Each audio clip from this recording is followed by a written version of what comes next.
It's the middle of the summertime. California, the weather is nice. And I can't say the same for most people because they're probably in hot climates or they're somewhere where it's really humid and just nasty. But I'm always thankful just to have the life that I live. And I want to make this topic about business ownership, especially with the recent events of people who were claiming to be experts and specialists and coaches and trainers and just being, influencers in the notary business community. And it ended up not being the case. I wanted to make this video because I want to speak to the whole notion of business ownership and why that's important. So I'm sitting here just doing what I do. If you don't know my story, I've lived in the West Coast, California all my life. I've worked in sports medicine and pediatric orthopedics, and I've been around, highly educated people my entire life. And until recently, and recently I mean by 5 years ago, I decided to jump into the pool of entrepreneurship and business ownership, and it's been very fruitful. One of the main reasons was because I knew that at any point in time I could be fired.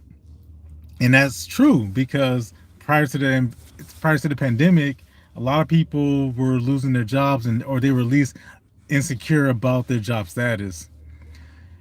The only way that I figured out that the only way that you could really be truly satisfied and truly free is by owning a business. And it wasn't until I actually got knee deep into business ownership is when I really, really drove that point home. So I want to talk about today, what does it mean to be a business owner and why, especially today, that's going to be crucial going forward. With the way that things are evolving around in this country, especially with how finance and everything is being advanced and digitized, electronically, you can move money so quickly. It's expedited the decision making process. For something like a notary business owner, what does it mean to be a notary business owner? Well, let me start by saying this. People, their entire decision making process has completely been expedited. It's some people take longer to make up their minds. Well, it's because they didn't really have the opportunity to make decisions and be quick and be decisive. Because everything involves money, especially when it comes to Notary Public. Everything has to do about money, moving money, securing money. What's up, Sully Cruz? Hey, what's up, Bolivian Carson? Chill Bucket. Hey, what's up? Because things move so quickly now, people make decisions so rapidly. The fact that you can own a business like a Notary Public business, small home-based business, it could be one person, it could just be you, and you serve a population of people who make decisions quickly. For instance, I had a customer, a potential client, who called me early this afternoon, 1 o'clock, and stated that he needed to put his two daughters onto his bank account so that they could move money and they could deposit withdrawal. In order for him to accomplish this, he had to satisfy the bank's requirement of signing an affidavit. The affidavit had to be notarized. This is something that he probably been thinking about for a few days or maybe even a few months. Nevertheless, today was the day it was going to get done. When he called me, he had already reached out to two different notary publics at a time.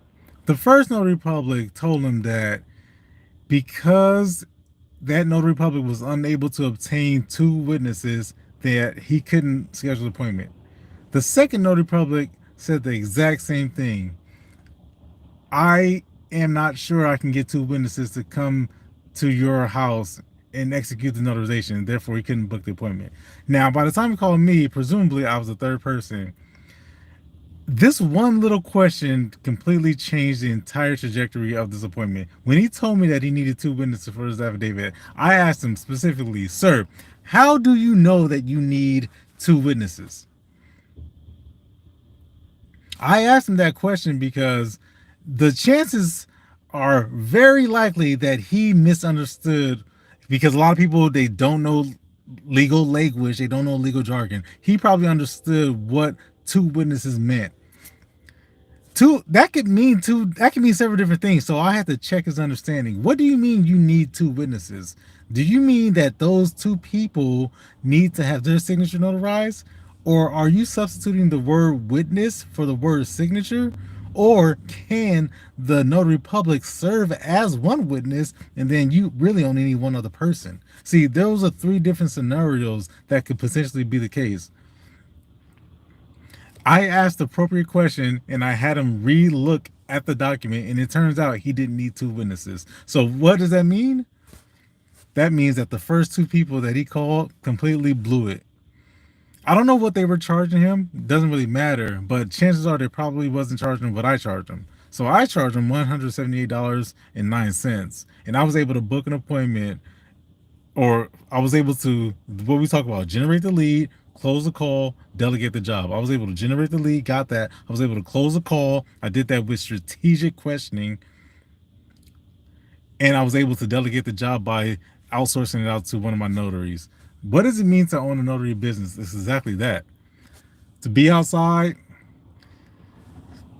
stay home with your family, not have to leave the house if you don't have to. I was actually in the middle of Walmart when I facilitated that appointment. I was actually getting diapers. I was in the parking lot. I had just left because he was texting and he was saying that he was unable to because he was trying to do it on his phone. Listen, the website is mobile responsive, but he was unable to do it on his phone for some reason. So he said, let me try it on the desktop. So he was able to facilitate the appointment. But through the phone call that I just took, I fielded the phone call on my own in the back of Walmart where nobody was. Luckily, I was the only person back there in the aisles, and I was able to execute this appointment. I was able to get this appointment taken care of. To own a notary business, here's what it means. Number one, you gotta generate the lead. The lead cannot be spoon-fed to you. It can't come from a third-party source. It can't come from a signing service. It can't come from a RON, our remote online notary, RON. Can't come from a RON platform. It can't come from a title company. You have to generate the source, generate the lead, generate the potential client. You have to do it either through Google Ads, you have to do it through Thumbtack, do it through Yelp. There's many advertising sources. I personally prefer Google Ads. See, my food is almost done. See, this is life, guys. I'm gonna go pick up my food, take it home, have dinner with my wife and my son.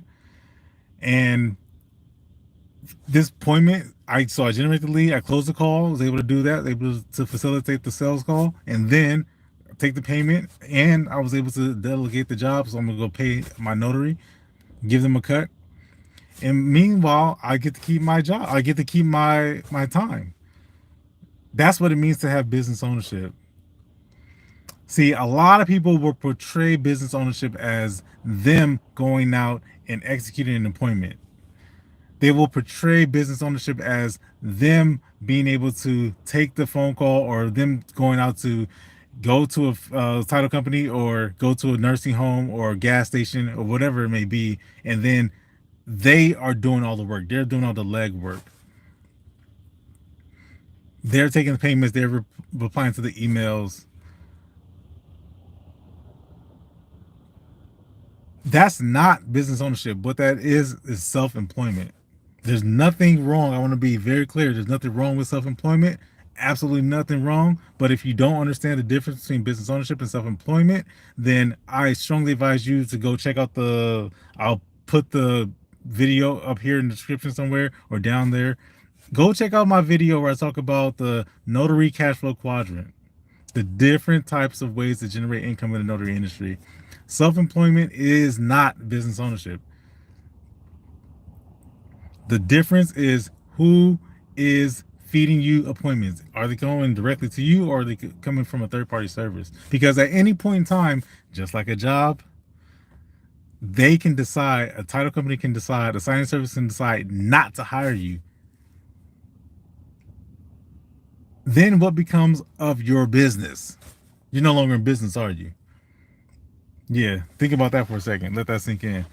In the meantime, I want to make more videos like this. If you've watched this to the end, then you made it this far, then think about giving it a thumbs up. Think about making a subscription to the channel. I'm gonna make more videos being more candid about business ownership, especially in the notary public industry. I'll talk about Sabrina, the software that we have specifically for notary business owners, and how that fits and how it works.